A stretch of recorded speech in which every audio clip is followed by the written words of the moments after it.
صبرمان به انتها رسیده، هان به پاکاوه ها. لحظه قیام ما رسیده، هان به پاکاوه ها.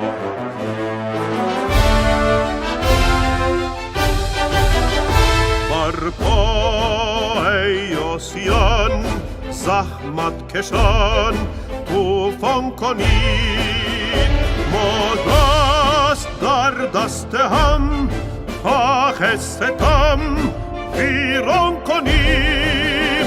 دستت گرپین بسته، قلبت از کم شکسته، راه پیمود تو برابری تو فصل دی